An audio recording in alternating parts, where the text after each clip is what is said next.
Comments में मेरे से बहुत सारे हमारे व्यूअर्स ने पूछा था कि आप अपने पर्सनल पैरानॉर्मल एक्सपीरियंसेस शेयर करो। तो इस बार मेरी कोशिश है कि मैं वो ही आपको सुनाऊं। नमस्कार, एक बार फिर से आपका स्वागत है वाइडकास्ट पे। वीडियो देखने के लिए एडवांस में ही थैंक यू बोल रहा हूं। और जो पहली बार चैनल पर आए हैं और उनसे रिक्वेस्ट करता हूं कि प्लीज़ लाइक, शेयर और सब्सक्राइब करें। मैं थोड़ा सा सिनेरियो बता देता हूँ। जब 10 साल का मैं था, मेरी परवरिश जयपुर की है, born and brought up in Jaipur only. तो हम लोग एक बहुत बड़े जयपुर में बनी पार्क एक एरिया है, वहाँ पर हमारे नाना जी का घर था, 2000 गज का, ऑलमोस्ट 1 बीघा के आसपास। उसमें मल्टीपल हाउसेस बने हुए थे and that all were connected in the centre chowk. सबकी एंट्रीज अलग थी और सब लोग साथ रहते थे। मतलब कोई भी बर्थडे या कुछ भी होता था किसी भी फैमिली में, तो 40-50 लोग वैसे ही हो जाते थे इकट्ठे। बड़ा नेचर के साथ, बहुत सारे पेड़ थे हमारे, जामुन का, आंवले का, हौदी थी। थोड़ा नेचर के साथ ही मतलब मेरा डेवलपमेंट हुआ। हमारे नाना श्री रावत सारस्वत जी बड़े लिटरेट थे, रेड क्रॉस सोसाइटी के सेक्रेटरी भी थे, और उन्हीं की परवरिश में ये फोकलोर और जितना लिटरेचर वाला एलिमेंट आया है वो ऑलमोस्ट उन्हीं की वजह से आया है। तो उनकी एक बहुत बड़ी लाइब्रेरी थी। बेसिकली राजस्थानी साहित्य के लिए उन्होंने बहुत सारी किताबें लिखी, ऑलमोस्ट 5-5.5 हज़ार किताबें उसमें थी। तो लाइब्रेरी का एक बड़ा रूम हुआ करता था नाना जी के हाउस में। तो बच्चे अक्सर नॉर्मली जैसे एग्ज़ाम टाइम में या जो यूनिट टेस्ट वगैरह उस टाइम हुआ करते थे, तो हम लोगों को शांति वहीं मिलती थी। और सारे घर वाले, सारी मौसियाँ और मामा वगैरह के बच्चे जो होते थे सब एक साथ पढ़ते थे, और वहाँ लाइब्रेरी में क्वाइट माहौल मिलता था। तो उन दिनों क्या होता था, पढ़ते पढ़ते कई बार मम्मी से या उनसे रिक्वेस्ट कर लेते थे तो लाइब्रेरी में ही सो जाते थे। अब चूँकि कुनबा बहुत बड़ा था, परिवार बहुत बड़ा था, तो नाना जी के भी पापा जो थे उनको मैंने कभी नहीं देखा। मेरी नानी की सास, मतलब नाना जी के माँ, वो उनको देखा मैंने। तो एक बार 10 साल 11 साल की बात होगी, घर में कोई फंक्शन वगैरह था, तो रात को हम वहीं सो गए। मतलब 2-3 बच्चे सोए थे, मैं भी वहीं सो गया। This I am talking about my first experience of paranormal. तो जब सोए लाइब्रेरी में, तो पूरा मतलब बड़ा सा दरवाज़ा खुला रहता था और चारों तरफ शेल्फ में सिर्फ बुक्स ही बुक्स थी, नीचे से लेकर ऊपर तक सब तरह की बुक्स। इंसाइक्लोपीडिया थे बहुत तरह के, और उसमें एक स्टडी टेबल थी जो कि 6 लोग डाइनिंग की तरह उस पर बैठ सकते थे, और 2 उसमें बेड लगा रखे थे क्योंकि वो घर की लाइब्रेरी थी। तो जो 2 बेड थे उनमें से एक में मैं सो रहा था। रात को अराउंड 2:30-3 बजे मेरे को कोई एक शैडो बाहर से लाइब्रेरी में अंदर आती हुई दिखी, बिल्कुल जैसे कोई बूढ़े बाबा जी हों, पगड़ी वगड़ी के साथ। और लिटरली मैं बता रहा हूँ, अभी भी आई कैंट एक्सप्लेन एक्चुअली कि क्या मेरे को दिखा। मतलब जैसे होता है ना, फेस नहीं दिखा, और एकदम ग्लोई सी इमेज, कोई जैसे पीछे से भी ट्रांसपेरेंट है, ग्लोई सी इमेज, बाकायदा धोती कुर्ता पहने हुए, फेस मुझे विजिबल नहीं था। और वो ऑलमोस्ट हवा में ही तैरते हुए से ऐसे गए। और मैं बहुत छोटा था, मेरे लिए बड़ा विचित्र सी बात थी। मैं उस टाइम डरा, लेकिन अभी भी वो सोच के मेरे अभी भी गूज़बम्प्स खड़े हो रहे हैं। वो दोबारा मैं विजुलाइज कर रहा हूँ। तो वो शेडो अंदर आई, पूरी टर्न हुई, बुक्स के पास घूमी है।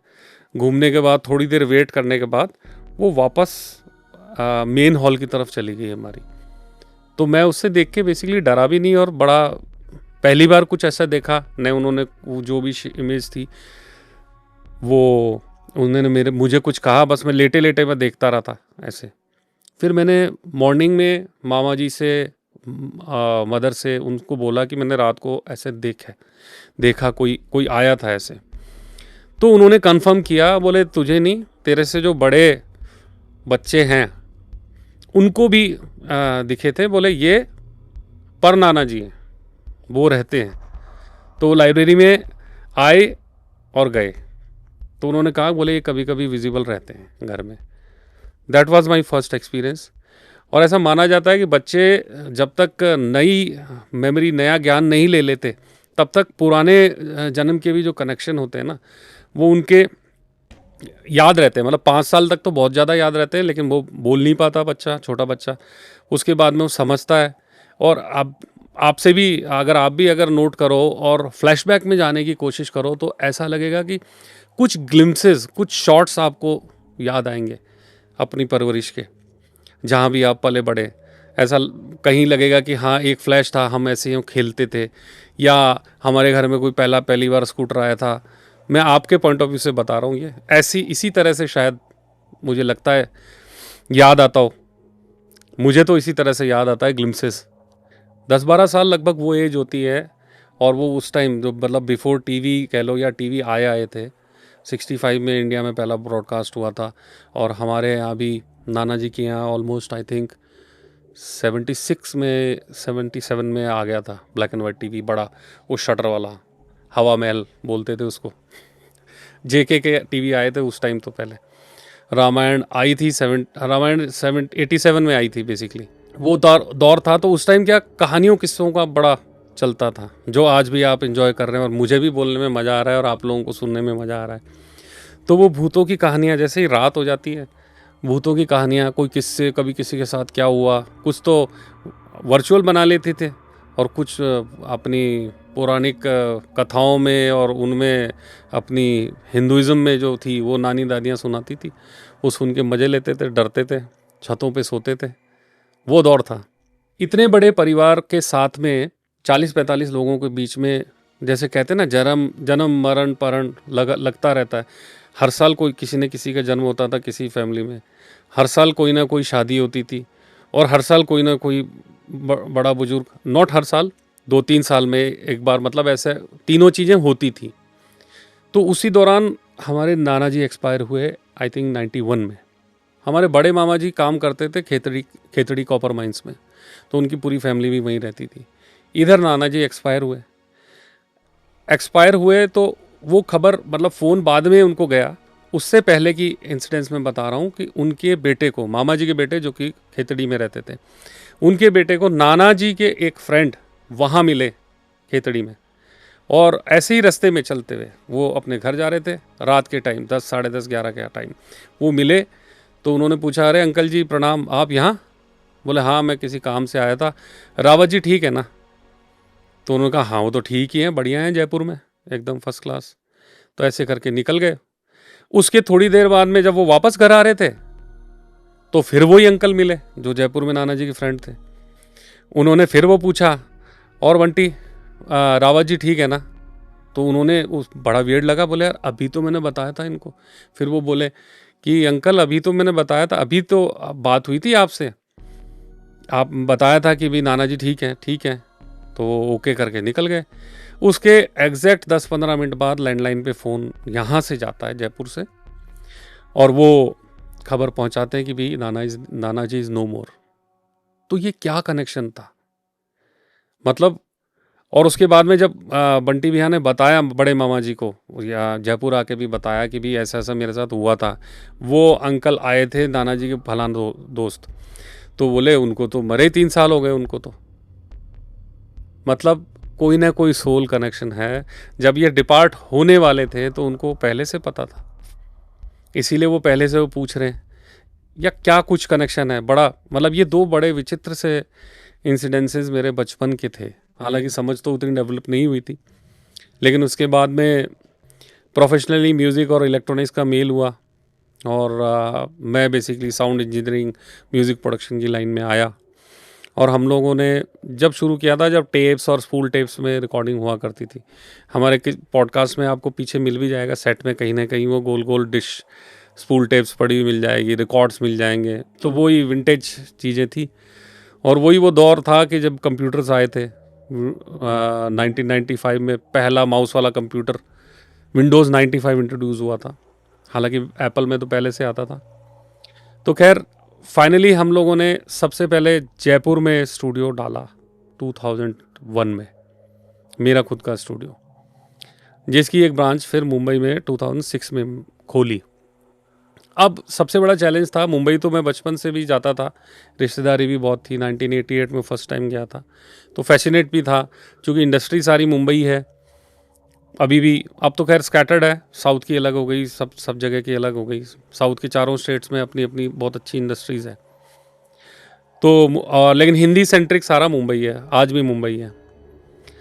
लेकिन हमने, क्योंकि राजस्थान स्टेट में कुछ नहीं था और अपनी स्टेट में कुछ रहना चाहिए, तो टेक्नोलॉजी उस टाइम से ही एडवांसमेंट करके यहाँ सेटअप्स डाले थे और ऑलरेडी यहीं से हम काम कर रहे थे, बाहर का भी कर रहे थे। कैसेट्स का ज़माना था, सीडीज़ का ज़माना था। कैसेट प्रोडक्शन हम लोग, आपके घरों में भी रही होगी, पूरे कैसेट्स का कलेक्शन, सीडीज़ का कलेक्शन। जिस तरह से बुक शेल्फ्स में हम लोग बुक नहीं रखते, उस तरह से सीडी के भी शेल्फ्स होते थे और किसके पास कितना कलेक्शन है उससे ही उसका वो माना जाता था। गज़ल्स की 10 पड़ी हुई हैं, फिल्मी गानों की लेटेस्ट की है, इंग्लिश गानों की है, इस तरह का कलेक्शंस हुआ करते थे। तो ऑलमोस्ट 2006 में मैंने प्रॉपर्टी देखना वहाँ शुरू किया ऑन रेंटल, और वहाँ पे जो भी इंडस्ट्री है अभी भी, अब तो थोड़ा बहुत स्कैटर्ड हो गई, लेकिन उस टाइम अंधेरी वेस्ट में ही हुआ करती थी। और रीज़नेबल हिसाब में जो हार्ट ऑफ द इंडस्ट्री कहा जाए तो महाड़ा एक एरिया है, वहाँ पर पूरे, मतलब जैसे एक किसी ब्लॉक में, दिल्ली के किसी एक बड़े से ब्लॉक के अंदर ही 200 स्टूडियो, ऐसे स्टूडियोज़ थे वहाँ पर। मतलब हर तीसरा मकान में एक सेटअप है, हर चौथे में एक एडिट का है, हर 10वें में एक प्रोडक्शन हाउस है, इस तरह का माहौल था। तो वहीं पर एक मैंने प्रॉपर्टी ली थी, वो बेसिकली G+2 ग्राउंड+2 टाइप का बना हुआ था, और उससे ऊपर वहाँ अलाउ नहीं था बेसिकली, बीएमसी के रूल्स के हिसाब से। बीएमसी के रूल्स बड़े टफ हैं, जैसे मुंबई पुलिस और बीएमसी दोनों बहुत बड़ी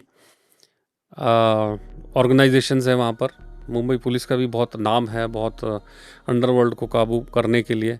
सेम विद बीएमसी में आपने देखा भी होगा, कंगना रनावत का वो कुछ इलीगल पोर्शन तोड़ा था।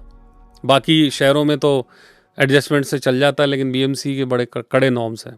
तो वही रीज़न था, G+2 का मेरे को वो मिला था। ग्राउंड फ्लोर जो था वो अरबाज खान प्रोडक्शंस का गोडाउन था, मेरे पास बचता था first floor and second floor. Mumbai में एक और बात है कि एजेंट्स के बिना काम नहीं होता। मतलब आप लोग, कई लोग मुंबई से भी मुझे देख रहे होंगे, मुंबई में एजेंट्स के बिना काम नहीं होता। और मेरे साथ स्ट्रगल ये था कि since I was planning for a audio studio, तो ऑडियो स्टूडियो में साउंड प्रूफिंग का बहुत ज़्यादा ध्यान रखा जाता है। Like all wall should be sound proof. जो साउंड प्रूफ डोर्स होते हैं उसमें लकड़ी के वुडन बड़ी बड़ी चौड़ी चौड़ी चौखटें लगती हैं। तो like 3-4 doors for one audio studio and 3-4 split ACs. तो एक बेसिक सा भी अगर सेटअप करें, तो कोई भी कहीं भी इस्टेब्लिशमेंट करते हैं तो 2-5 साल तो वहाँ रहे। तो मेरे लिए सबसे बड़ा चैलेंज वो था कि मेरे को कोई ऐसी जगह मिले जहाँ पर मेरा कोई 5 साल का 10 साल का एग्रीमेंट हो। ढूंढते ढूंढते एक जगह पसंद आई जो G+2 थी। और होता क्या है, अब हमारे और भी पॉडकास्ट में मैंने आपको ऑलमोस्ट बताया कि कहाँ पे क्या क्या प्रॉब्लम्स होती है, घर में जाते हैं तो उसके बाद में। तो हमारे साथ भी हुई, पूरी सी नहीं हुई लेकिन थोड़ा थोड़ा हुआ। हालांकि उस जगह के लिए भी बोला जाता है कि वो पहले सी का आगे वाला जो वाटर होता है, कुछ तो एक तो बैक वाटर ऑफ सी होता है, तो सी के आगे जो खाली जगह रहती है ना, वो ऐसा मडी मडी सा वाटर था। उस लैंड को बाद में डेवलप करके बीएमसी ने बसाया था। तो वो इसीलिए वो छोटे हाउसेस थे, लाइक 60 गज के, 40 गज के, इस तरह वाले, वहाँ बंगलो रोड बोलते हैं उसको। इसी तरह के सारे हाउसेस थे, उन्हीं में सेटअप्स थे मीडियम रेंज वाले। जैसे आम आदमी अपना सेटअप, बड़े सेटअप्स तो थे खैर, पुराने तो इंडस्ट्री तब से चल रही है, लेकिन मैक्सिमम जो काम होता था इंडस्ट्री का वो वहीं होता था। तो मेरे को G+2 मिला, उसमें मैंने सेटअप किया। बट अगेन वो रेंटल वाली बाउंडेशन जो होती है 11 मंथ्स। तो मैंने पूछा भी, मैंने कहा भाई मेरे लिए बड़ा मुश्किल होगा ये, इनकेस आप अगर बोल दोगे कि 11 महीने के बाद खाली करो तो मेरे लिए तो बहुत टफ हो जाएगा, सारा वुड वर्क करना, ये करना, 10 चीज़। तो उन्होंने कहा नहीं, हम कोशिश करेंगे, इसको कैरी वर्क कर लेंगे। अच्छा, एक और बड़ी बात है कि उस बचपन के पैरानॉर्मल एक्सपीरियंसेस के बाद में, और ऑलमोस्ट ये 10-12 साल का गैप हो गया था, आई मस्ट बी 25 और समथिंग जब मैंने शुरू किया था, 23 या 24 साल में मुंबई में था विद माई स्टूडियो। और उसके बीच में कोई पैरानॉर्मल एक्सपीरियंस नहीं था, और न कोई ऐसा विचार था, और न कोई ऐसा थॉट था जो आज है कि भाई हमको ऐसा करना चाहिए। लेकिन हाँ, भक्ति में पूरे थे, गणेश जी को खूब मानते हैं। तो पहले गणपति जी की पूजा हुई, सब कुछ हुआ। और जिस दिन फर्स्ट डे था, मैं निकला वहाँ से गणेश जी के मंदिर। अगले दिन बुधवार था। बुधवार के दिन मैं गया वहाँ पे लोकल मंदिर में। वो बड़ा अलग सा ही इंसिडेंस है। तो मैंने पूछा, मैंने कहा मंदिर बंद है, मंदिर क्यों नहीं खुला, आज तो बुधवार है। तो बोला नहीं, वो कल मंगलवार था ना, इसलिए बंद है। मैंने कल मंगलवार था तो आज तो बुधवार है। बोले नहीं, कल मंगल था ना।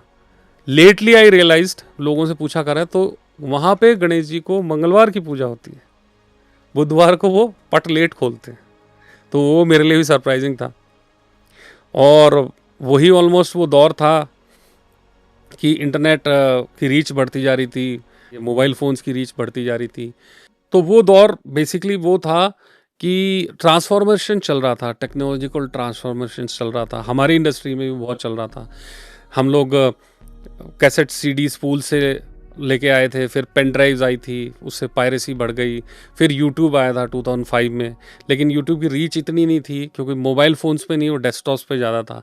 स्मार्टफ़ोन सबसे पहली बार एप्पल ने लॉन्च किया था 2007 में, वहाँ पर यूएस वगैरह में। इंडिया में पहले 10 साल के शिफ्ट में आया करता था, लेकिन वो गैप कम होता गया। मतलब फिर कोई यूएस रहता था तो वहाँ से ले आया। तो मैंने भी मुंबई स्टूडियो में 2007 में पहला आईफोन देखा था किसी के हाथ में। तो दैट वाज वेरी सरप्राइजिंग मेरे लिए भी, क्योंकि हम तब वो ब्लैकबेरी के और वो न्यूमेरिक पैड वाले वो सब फ़ोन यूज़ किया करते थे।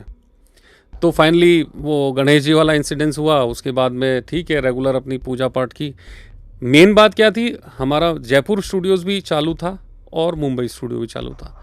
यहाँ पर हमारे पास 4 सेटअप्स थे, इतना काम था। तो 5-6 इंजीनियर्स हुआ करते थे।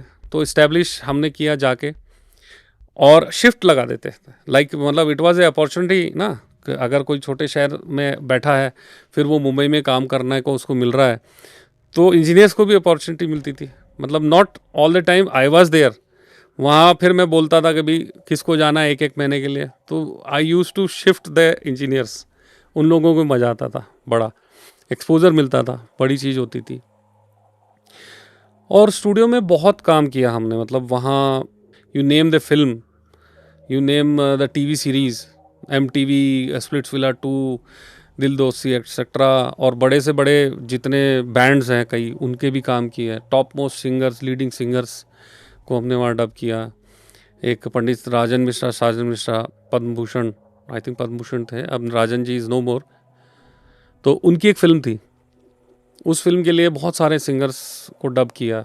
रवि पवार जी से तब मुलाकात हुई थी, तब वो एल्बम्स में सुपर हिट म्यूज़िक डायरेक्टर थे। तो उन्हीं का कोई एक एल्बम मेरे स्टूडियो में हुआ था, जो डायरेक्ट कर रहे थे पंडित राजन मिश्रा, साजन मिश्रा।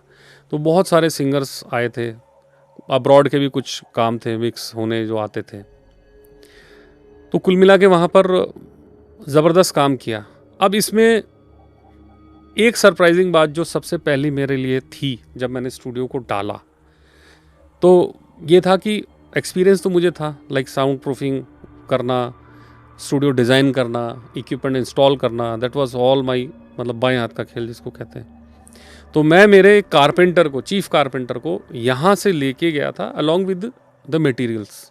कुछ साउंड प्रूफिंग मटेरियल, कुछ क्लॉथ्स, वुड वहीं से प्रिक्योर की थी। तो पहली रात को जब मैंने उसको बोला, उसने कहा कि मैं कर लूँगा लेट तक, मैं लेट सेट करके कर लूँगा। अच्छा, यहाँ जैसे सेटअप्स नहीं है, वहाँ स्पेस छोटी होती है, तो रूम्स भी छोटे होते हैं, काम भी कम होता है। तो उन्होंने कहा लेट सेट करके हम कर लेते हैं, क्योंकि रेंटल तो आपका शुरू हो गया है। 11 महीने में अगर आप 2 महीने स्टूडियो बनाने में लग जाओगे तो काम कब करोगे। तो वो भी एक रीज़न था। तो पहली रात मैंने उसको छोड़ा। उसका नाम था कारपेंटर का रतन। मैं उसको यहाँ से लेके गया था, मैं अपने किसी फ्रेंड के यहाँ रुका था पास में ही। उसको मटेरियल वगैरह दिला के, लोकल लकड़ी वगैरह दिला के उसने काम किया रात को। सुबह में मिलने गया कैजुअली, वहाँ कभी नाश्ता वास्ता हो गया, वो तो उठा ही नहीं। मैंने कहा क्या हो गया, तो वो वैसे बदहवास आदमी, हालांकि उसको ड्रिंक व्रिंक करने की आदत थी। मतलब वो यहाँ भी मेरे से, यहाँ भी स्टूडियोज़ जब डालता था तो कुछ पैसे मेरे से डेली कैश लेके जाता था कि भैया वो थोड़े से तो दे दो। मैंने कहा एक साथ लेना, घर में काम आएंगे बाद में, लेकिन वो 200 रुपये तो दे दो, 300 तो दे दो कुछ शाम का अरेंजमेंट के लिए। दैट वेज, पर he was a good man, अच्छा आर्टिस्ट था, बहुत बढ़िया, जैसा बोला जाए वैसा वैसा हो जाता था। लेकिन उस रात को फिर मैंने उससे पूछा, वो पागल सा बिहेव कर रहा मेरे से। मुझे भी लगा, मैंने क्या हुआ रतन जी, क्या हो गया आपको?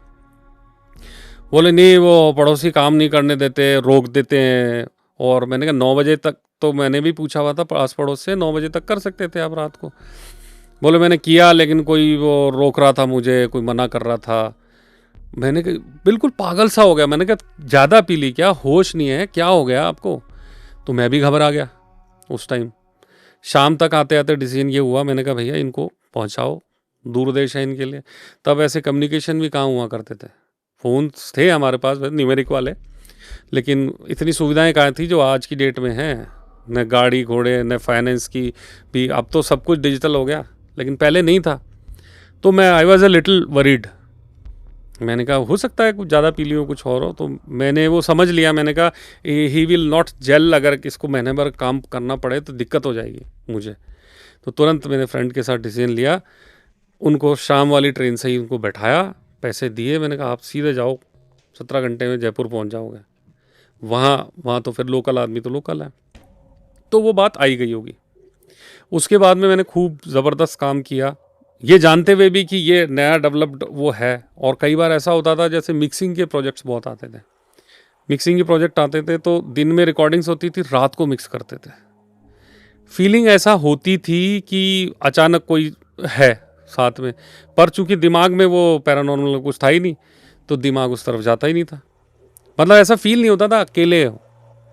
और उसमें एक डिज़ाइन फॉल्ट और था, चूंकि वो छोटे हाउसेस थे, छोटे हाउसेस में क्या, फ्रंट से तो एंट्री है, तो टॉयलेट होता था एकदम लास्ट में। मतलब कि उसकी स्ट्रेटेजिकली ऐसा हो गया था कि मेरा जो कंट्रोल रूम था, मशीन रूम, उसके साथ में टॉयलेट था। तो ये सबसे बड़ा वास्तु दोष होता है, पहली बात तो। पर वो डिज़ाइन ही ऐसा है, 10x40 का, 10x50 के प्लॉट्स हैं, तो अगर बीच में टॉयलेट डाल दिया तो जगह ही नहीं बचती।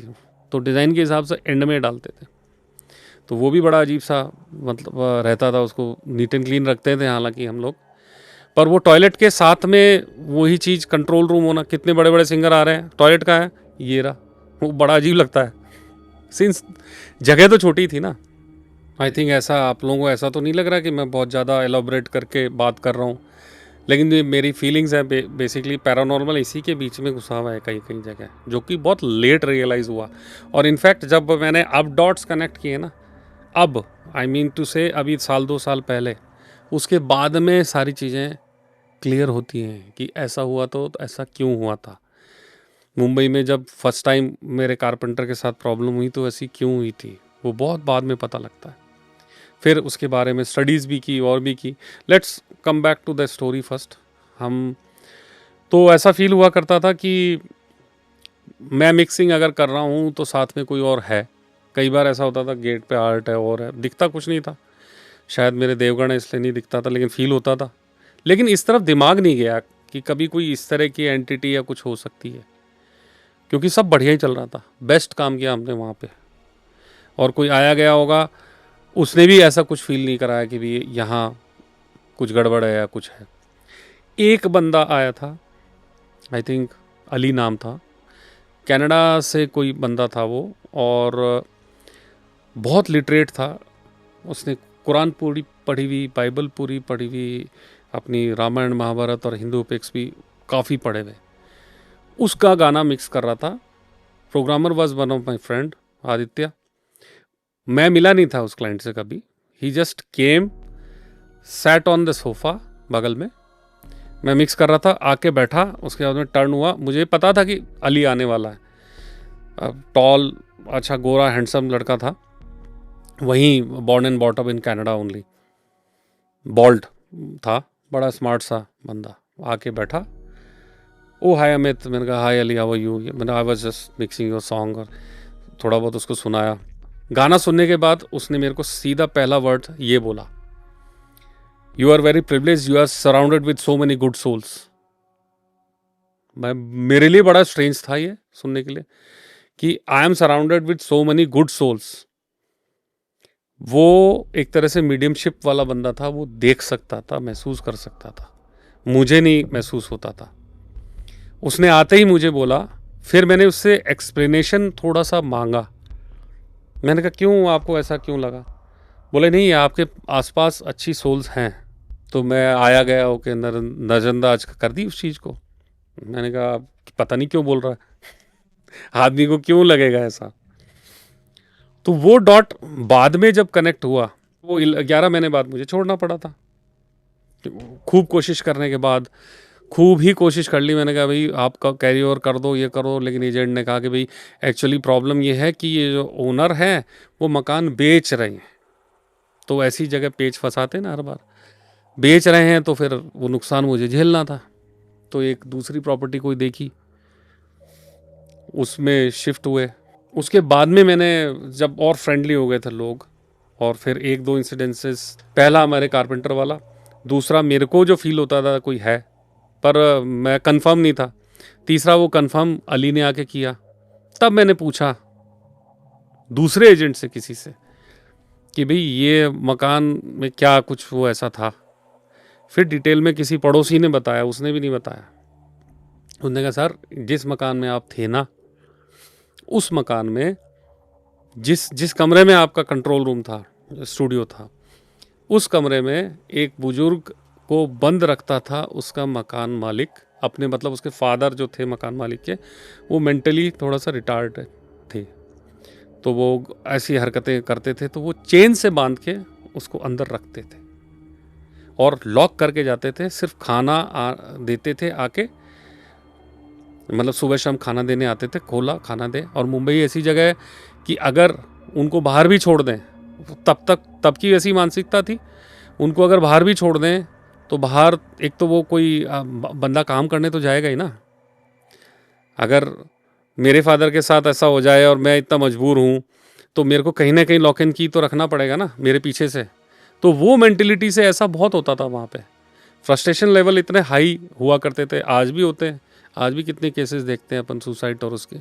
तो मेरे केस में ऐसा था, कुछ स्टूडियो में उसको लॉक इन की रखते थे।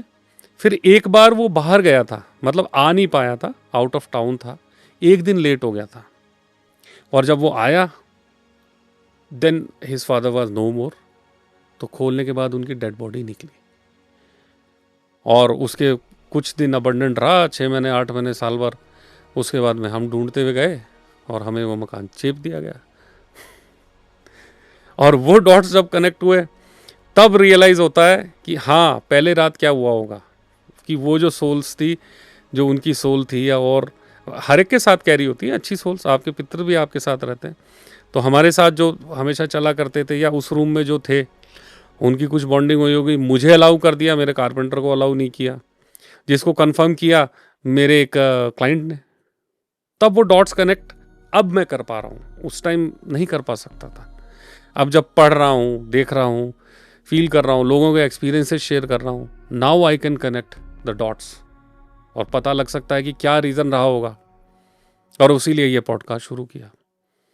आई होप आपको ये रियल इंसिडेंट्स, मेरे मुंह से मेरा ही बोला गया इंसिडेंट्स, समझ आया होगा, अच्छा लगेगा। मुंबई वाले एक्सपीरियंस के बाद थोड़ा बहुत हमको ज्ञान होने लगा था पैरानॉर्मल। जब खुद के साथ होता है तभी ज़्यादा ज्ञान होता है। उसके बाद में समाओ मेरे को वहाँ वाला स्टूडियो बंद करना पड़ा था, बिकॉज कैसेट सीडी सब ख़त्म हो गई थी। बड़ी कंपनीज़ हैं, म्यूज़िक कंपनीज़, वो भी स्ट्रगल कर रही थी, उनका मीडिया बिक नहीं रहा था। पेन ड्राइव्स आ गई थी, पेन ड्राइव से गाने चोरी होते थे, पायरेसी बढ़ गई थी। फिर धीरे धीरे यूट्यूब फेमस हुआ, स्ट्रीमिंग आ गई, तो समहाउ वो वाला काम का मॉडल हमको बंद करना पड़ा। अब हम दूसरे तरीके से काम कर रहे हैं। और उस गैप के बाद मुंबई में जब 2008 में ये मेरे साथ इंसिडेंस हुआ था, उसके बाद में सीधा 2015 में दोबारा मेरे पैरानॉर्मल आमने सामने हुआ। दोनों इंसिडेंट्स अपने पुराने पॉडकास्ट में बता रखे हैं। एक तो वो मेरी गाड़ी में कोई एनर्जी बैठ गई थी वही शाम के टाइम, जिसको हमारे जो सोल्स हैं, पितर कह लो या हमारे साथ जो चलते हैं, उन्होंने ही डांट डपट के भगाया। आपको डिटेल में सुनना है तो पुराना मैं लिंक दे दूंगा। और दूसरा एक स्टूडियो में हमारे रजत जी के साथ जब पॉडकास्ट हम कर रहे थे, तो कोई एक ऐसी एनर्जी आ गई थी जो हमको 3 लोगों को दिखी थी, क्योंकि उसमें भी हमने कुछ कैंडल वैंडल लिटअप करके थोड़ा ड्रामा ज़्यादा कर दिया था। और समाउ जब होता है, जब कैंडल वैंडल लगा लेते हैं तो लगता है किसी को कोई जा रहा होगा, आसपास से गुजर रही होगी कोई एनर्जी, उनको लगा कि शायद यहाँ कुछ मेरा काम हो जाए, कम्युनिकेट करने की कोशिश की। लेकिन नॉर्मली इनसे कम्युनिकेट नहीं करना चाहिए, दिस वाज आवर स्पेस। तो हमने उसको भी डांट डपट के मंत्र वंत्र पढ़ के रवाना किया, भगाया वहाँ से। अब मेरा एक इंसिडेंस और है जो कि भानगढ़ से रिलेटेड है, वो थोड़ा सा बड़ा है और आई थिंक उसको मैं नेक्स्ट उसके अंदर कैरी करूँगा, आप लोगों को अच्छा लगेगा, क्योंकि रिसर्च बेस्ड मेरा कोई काम था, इसलिए हमने बहुत ज़्यादा उसकी पढ़ाई भी की थी सब तरीके से। बाकी हो सकता है ये इसके बाद वाला एपिसोड या इसके बाद में मैं डालूँ। आई थिंक आपको अच्छा लगेगा, अच्छा लगा होगा अब तक सुन के। Thank you for listening, thank you for watching the video. Please do like, share and subscribe. Thank you.